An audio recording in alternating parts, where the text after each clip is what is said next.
Hi, I'm Delusion Dispeller, back to talk to you more about borderline personality disorder.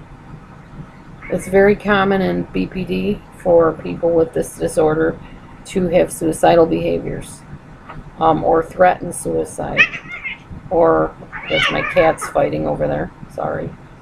Um, they will cut themselves, they will burn themselves, not always in an attempt to kill themselves, but a lot of self-harm, a lot of turning on the self goes along with BPD. Um, but often they will threaten the person that they love if they're going to leave them. Well, if you leave, I'm going to kill myself. I'm going to take all these pills. I'm going to shoot myself in the head. I'm going to end it all. And they'll threaten this, and some of them will even carry it out. Don't ever take a suicide threat as, oh, well, they're just trying to get attention. And especially with a borderline person, they're already feeling very unstable. Their self-worth is very damaged. So don't take when they say, I'm going to kill myself or whatever, as just an idle threat. They may act on it. So if anybody ever tells you they're going to kill themselves, please call for help. Call 911. Call a suicide hotline type of thing. Do what you can to help your friend or your loved one. Okay, I believe this is the last criteria per se. There is what they call affective instability. Best way I can put this in layman's terms is their facial expressions lack real emotion or emotional depth, I guess you could say, a lot of times. Or sometimes they're very intense. So it's just not a natural facial look with somebody with this disorder.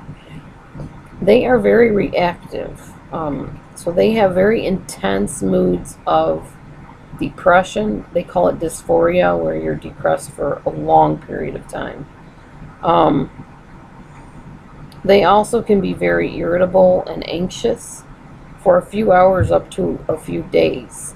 The problem with this disorder is you never know which one you're going to get. It's not like, I wouldn't say it's an established pattern where, okay, at 4 o'clock he's going to be angry, and at 8 o'clock the next morning she's going to wake up happy. It's not always something you can watch in a pattern with a borderline.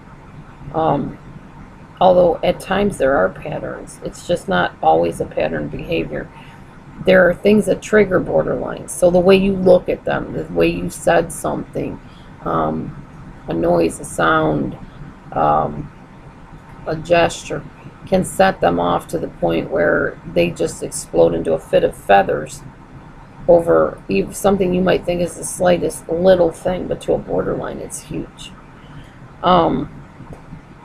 Their moods can go from irritable to anxious to depressed to angry and back to depressed really quickly. It almost looks like bipolar disorder. And sometimes there's a crossover between bipolar disorder and borderline.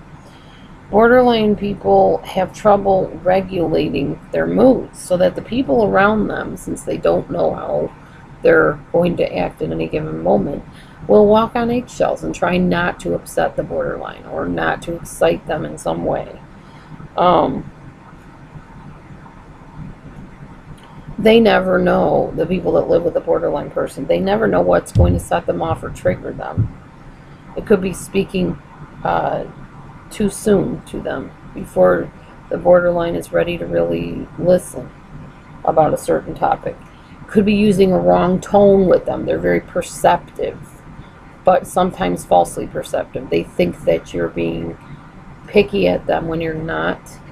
They can be often very paranoid about things and think that you're plotting against them, or that you don't like them, or that you're devising some kind of scheme to harm them in some way at times. It's very crucial, if you're around somebody with this disorder, to be very sensitive and watch what things do set them off, because some triggers can have a pattern, and you can tell how to act around the borderline with this pattern.